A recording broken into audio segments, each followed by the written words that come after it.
Hey,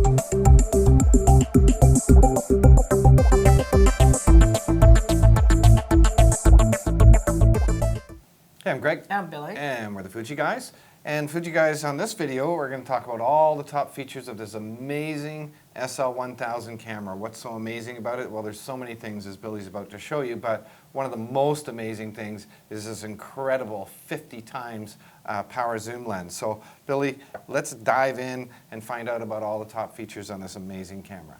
The SL1000, in addition to offering things like the SR Auto and automatic modes, you also have the ability to control both the aperture and shutter speed. So in order to do that, you can shoot in the shutter priority mode, which is the S, and using the command dial on the back here, adjust the shutter speeds, and the camera will adjust the aperture accordingly.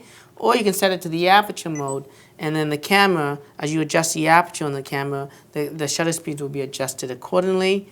Or you can do full manual controls where you can use the command dial to adjust both the shutter speeds here, as well as if I push the exposure button here, I can toggle to the aperture controls, as you can see. Now what I want to show you in the manual mode is that you also have this little meter that helps you get the proper exposure. So as a shutter speed, for instance, if I adjust the shutter speed and it's too fast, this is showing me that the image should be underexposed. If I take a picture, I'm going to have a dark image, as you can see there. If I adjust the shutter speed so that it's slower, but it's too slow, so it's the opposite end now, and I take the photo, I'm going to have an image that's washed out. So if I want to use this guide to help me get proper exposure, I can rotate the shutter speeds until I find that it's within the middle area of this little chart. And if I take the photo now, I should get a proper exposure of the scene. So that's just a quick look at the manual features on the SL1000. Now the SL1000 offers a 50 times optical zoom. That starts from a 24 mil, goes all the way to 120 mil, close equivalent to a 135 mil camera, film camera. This is incredible. You know, as you can see, you can use the zoom rocker on the top and zoom in.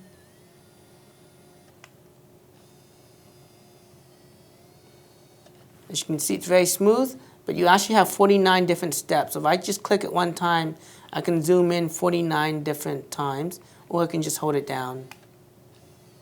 In addition to the zoom, you also have a side zoom control that I can use instead. And as you can see, as you zoom in, zoom out, the focal length also appears on the zoom barrel itself. And that's kind of nice to see. Now this zoom control is configurable. You can go into the menu and you can actually change the speed of the zoom control. So if you go down into the setup of the camera, so you can go over, down, and across again. And if I go down to the zoom, if I can see that here, side zoom lever, and I can make it fast, which is high, medium, or low, or auto back. And auto back means I push the button one time and it remembers my last zoom position and it brings it back. Let me just show you what low is. And so now you can see when I zoom in, it's a lot slower. But I can also use my top zoom and have the faster zoom controls. So maybe I'm doing videos and I want to have a smoother, slower zoom. I can use my side. Or I can quickly zoom in and take a photo, as you can see there. So that's just sort of the zoom controls on this camera. The SL1000 offers both a tilting LCD, where you can use it to shoot down low or above you, sorry. And of course, you can also use the Viewfinder, which is very unique. It's an electronic viewfinder that has a built-in eye sensor. So when you stick your eyes to it, it auto switches, and you basically have a replicated LCD screen for your eyes. And this is useful for shooting in bright sunlight, as well as it also conserves battery life. You do have a diopter adjustment, and having that eye sensor is kind of useful because when you stick your eyes up, you can take photos. You can also review images. Anything that you see in the back of this screen, you can also see up on the viewfinder itself, as you can see, although it's kind of harder to see through this camera here. And that's a nice feature to have. You can also push the button here so that instead of using the eye sensor, you can always have it set to use the EVF, the eye sensor, or just the LCD. So when you stick your eyes, nothing adjusts, nothing changes. I prefer to have the eye sensor on because I'm always using the viewfinder. I stick up I look through that, I take a photo, and then I take my hands out and kind of look at the LCD screen sometimes if I need to. So that's a nice feature to have that's not really found on some of the other competition models in this sort of price category. Now the camera is a great camera for traveling, and one of the good travel features, of course, is this nice panoramic mode. And you do that through the dial on the top. You set it to panoramic, and you can do a full 360 degrees. You can change the angle so that you don't have to do 360. You can do 180 or 120. I'm going to do 120 for this demonstration. And also you can change the direction, so you don't have to pan left to right. You can actually do the opposite, or even up and down or down and up. And let me show you this trick. If you actually change the directions to go up and down or down and up, instead of shooting a panoramic like this, you can rotate the camera vertically and then take the shot. And what you end up having is a panoramic image that has higher resolution because it's using the vertical side of the sensor in order to capture that panoramic. As you can see there, it gives you higher resolution. If I did it normally and I changed the direction just to left and right, I wouldn't have that same high resolution pan. As you can see right there, it's a lot thinner, right? It's still the same 120 degrees, but I have more resolution, which is gonna mean when I print out the image, it's gonna look a lot nicer. So that's just a quick tip on using that panoramic mode on this camera. Now the camera has a great macro mode. You can get down to about 1-2 centimeters away. In the SR auto mode, it should automatically adjust to the macro mode by itself. So that you can obtain focus. But when you get too close, you may want to enable the super macro, and that's shooting out in any other modes other than the SR auto. So I'm just going to put on the P program auto. I'm going to turn on super macro mode, which gets me to 1 centimeter.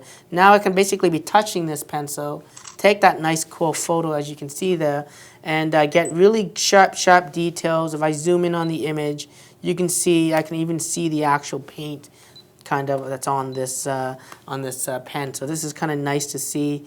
It's a great feature, and shooting in macro mode can give you sharp images. It also gives you a very shallow depth of field. So if you want to even do a portrait sometimes of a subject, you could even use the macro functionality to give you that sort of shallow depth of field.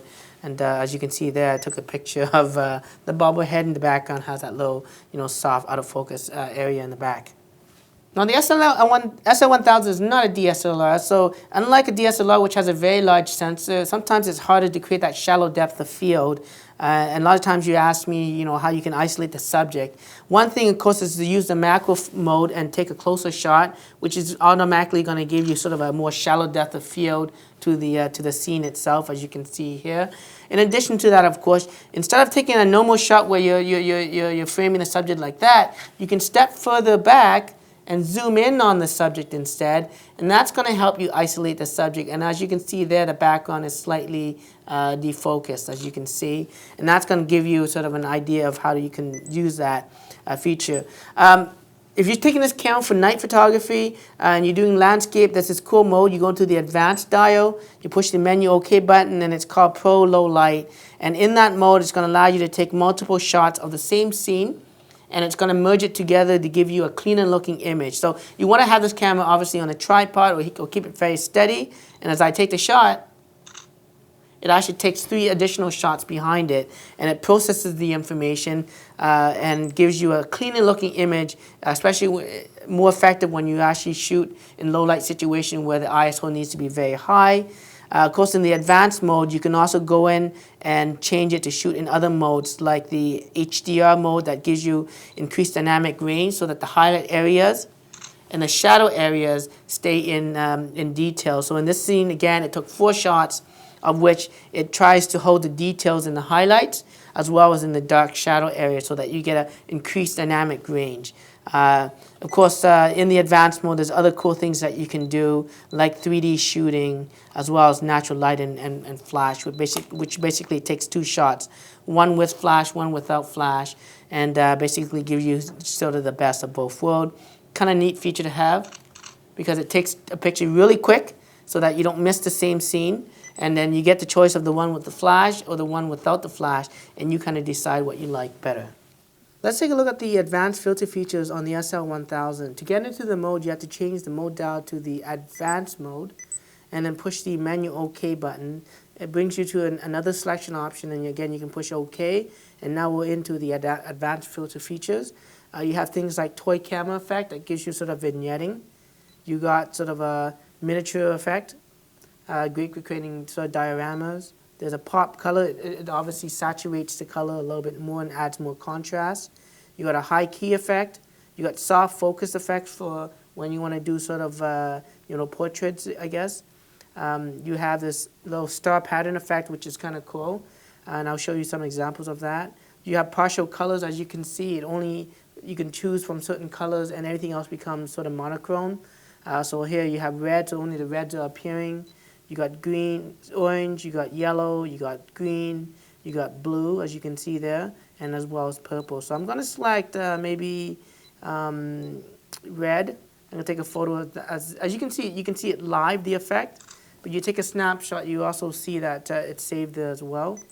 And only red appears actually on the image itself here. You see this card, only the red appears.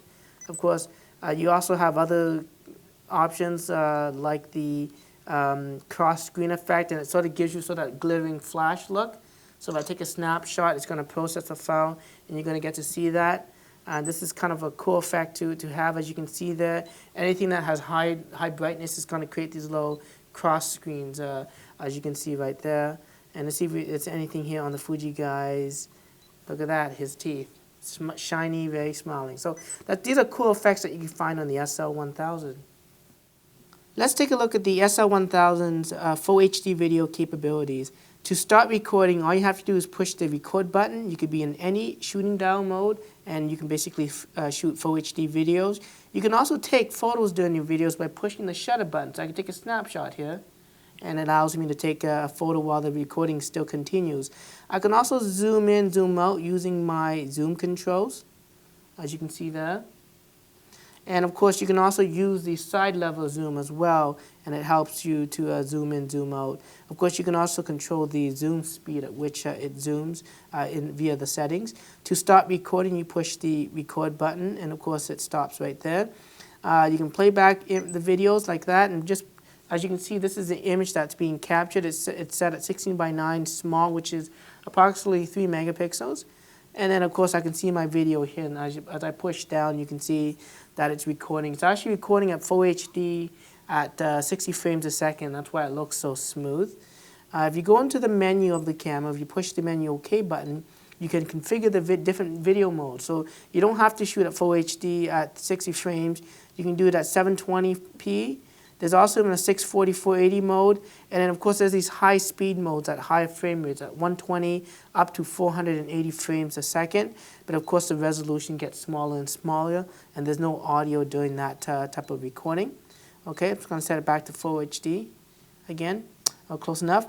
There's other options. There's the autofocus mode options during the video. You can have a center focus or continuous focus, and that's when you have it on the continuous focus, it's going to constantly adjust. If you want just to have it set to the center, just to focus initially in the beginning, you set it to the center. And you can also have even face detection focusing during that as well as an option for the video. So that's just a quick look at the full HD on the SL1000.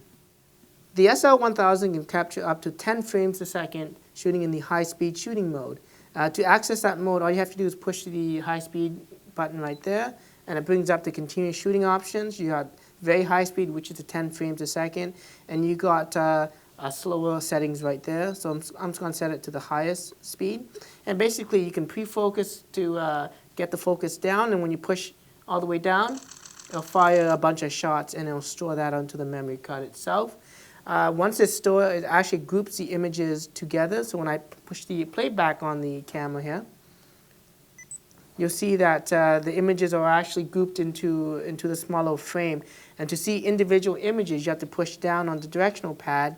And as you can see, there's 9 images here, and you can actually rotate using the command option here, and it'll go through the 9 different shots that were taken, at 10 frames a second. So that's just a quick look at the high-speed continuous shooting mode. Wow, that's great. Now this camera is, as you can see from all that, if you watch the whole video, there's so much of it. It goes on and on what you can do with this camera. It's amazing. Billy, you talked about the function button, and I just want to say that, like, one of my personal favorite things about our Fuji cameras, and when there is shortcuts and functions and customizable settings, for me, it's always about going to the film simulation modes. I just love, quickly changing from black and white to color to vibrant colors and things like that. So that's one of the cool things. But so many advanced features on that. Thanks for the great video. Check out all our other videos by subscribing to our YouTube channel. Follow Billy on Twitter if you want to get all the latest scoop from Fuji products all the time. Until next video, I'm Greg. And I'm Billy. And we're Fuji guys.